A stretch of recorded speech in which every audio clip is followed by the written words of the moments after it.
Hello Year 9.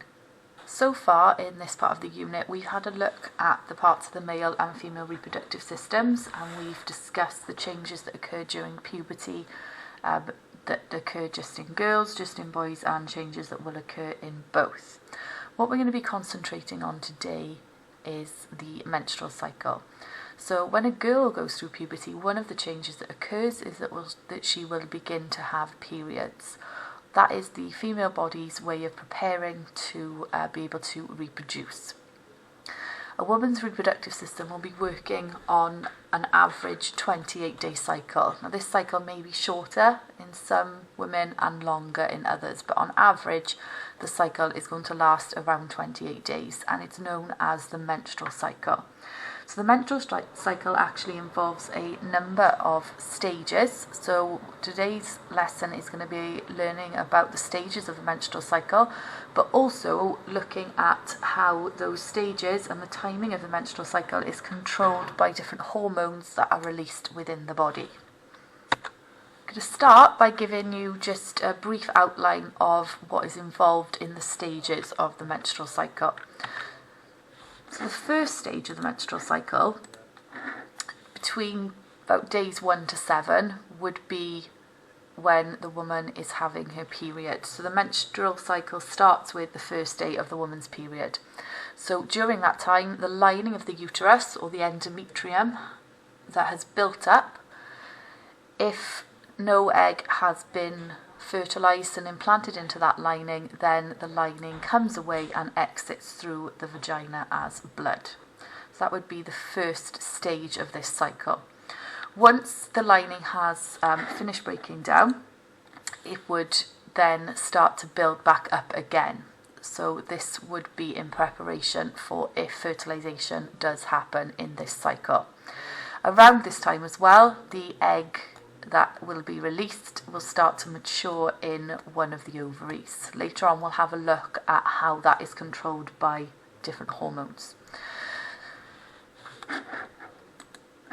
At around the middle of the cycle then, so around day 14, but again this will be different in different women, the egg would be released from the ovary into the oviduct. It will then start to travel down towards the uterus. So between days 14 and 17, the egg is travelling down through the oviduct or egg tube. If fertilization is going to happen, if there are sperm within the reproductive system, then it will happen during this time within the oviduct.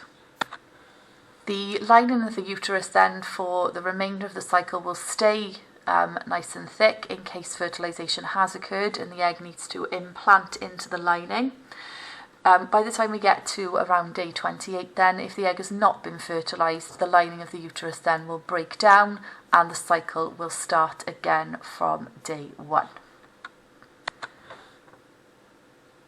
All of the stages that happen within the menstrual cycle are very tightly controlled by various hormones being released at different points within the cycle. So what we're going to do now is to have a look at how those hormones are controlling what happens during this cycle. What I would like you to do is to find your Life's Like That booklet, and there is a page in your booklet that looks exactly like what you can see on the screen. If you've numbered your pages, it's looking at page 30, please. So what you can see on the page here, we've got some pictures of those stages of the menstrual cycle that I've just talked about. So what we're going to do is to think about now the hormones which are controlling each of these stages. So if we start over on this side of the picture, so what you can see here is the uterus lining breaking away and leaving the body. So if we have a look at then how we get back to that situation by thinking about the hormones that are released at each stage. So the first hormone that's released that controls the menstrual cycle is released from the pituitary gland. We've discussed when we were looking at puberty that the pituitary gland is in the base of the brain, and it is releasing 2 of the hormones that are controlling what's happening during puberty and the menstrual cycle. So the pituitary gland, the first hormone that it releases is called FSH, or follicle stimulating hormone. The pituitary gland in the brain releases that hormone into the bloodstream. That hormone then travels down to the female reproductive organs, to the ovary, and it tells the ovary that it needs to get an egg ready to be released. Okay, so we call that the egg maturing, so that it's able to then be released into the egg tube. As well as getting an egg ready to be released, the FSH that travels down to the ovary also then gets the ovary to release the second hormone which is involved in control of the menstrual cycle, which is called estrogen. The estrogen then that has been produced by the ovary has two jobs to do. Firstly, it will cause the lining of the uterus to start building up again in preparation for a possible pregnancy in this cycle.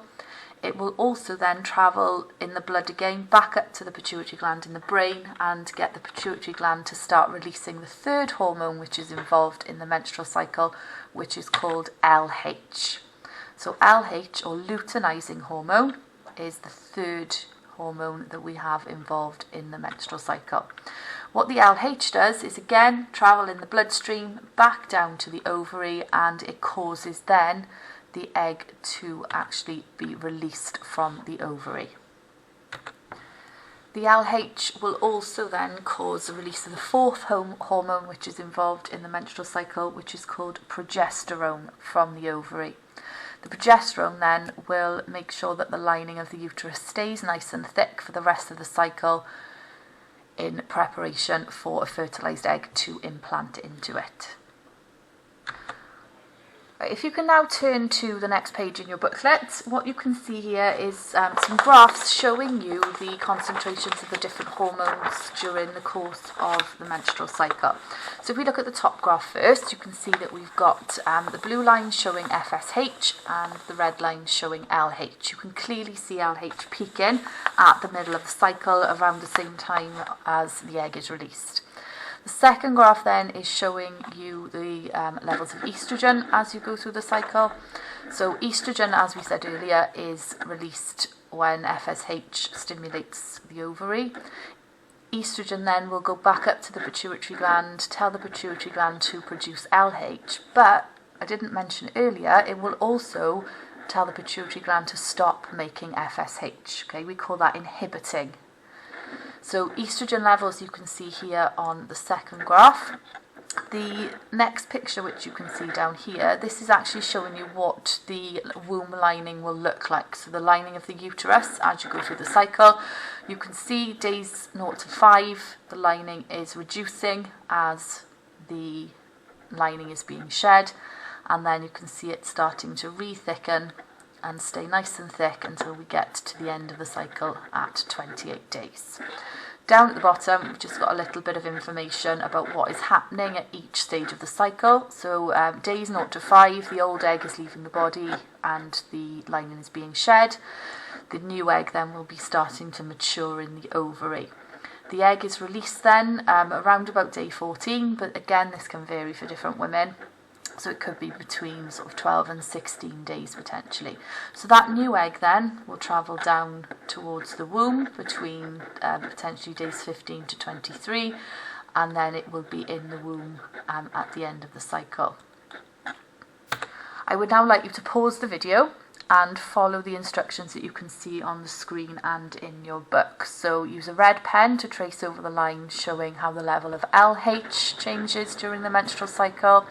We're going to use a blue pen to trace over the line for FSH and a green pen to trace over the line for estrogen. So if you can pause the video now and do that activity, please. Okay, the next activity I'm going to ask you to do, so using all of the information that you've got in your book, the graphs, the diagram we looked at earlier on, I would like you now to turn over to the next page, and you have 4 questions that you need to answer.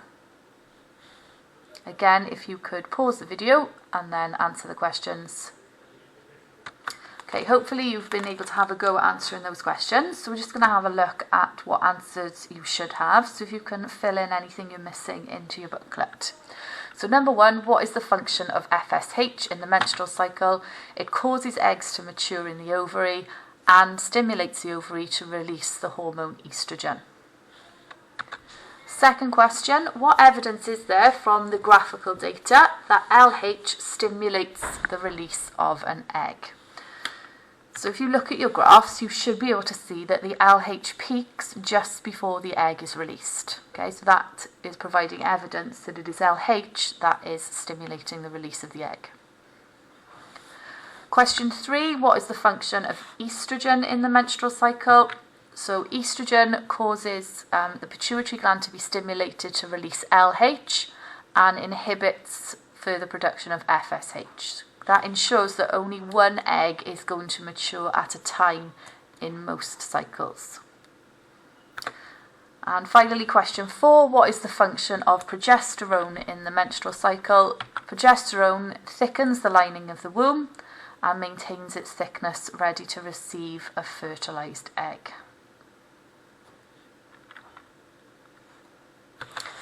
Okay, our last activity for today is to have a look at the table that you can see at the bottom of your page. So what I would like you to do is to try and fill in the table where each of the hormones is produced, what role they have in the menstrual cycle, and at what point in the menstrual cycle is that particular hormone released. So again, if you pause the video, have a go at filling in the table, and then we'll have a look at the answers.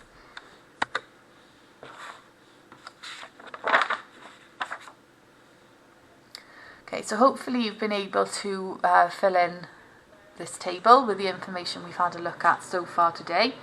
We'll just go through now and have a look at the answers. Okay, so if we start with where it's produced, LH and FSH are produced in the pituitary gland in the brain, progesterone and estrogen are produced in the ovary. So can you fill in any information that you're missing now on your table? The role in the menstrual cycle for LH is that it releases the egg, which is called ovulation. FSH stimulates eggs to mature and also stimulates the production of estrogen. Progesterone maintains a thick uterus lining, which is also referred to as an endometrium. And the estrogen stops FSH production so that no more eggs will start to mature, and stimulates the production of LH, ready for an egg to be released.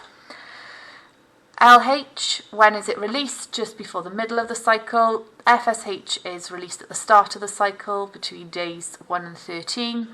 Progesterone starts to be released after ovulation, so after around day 14.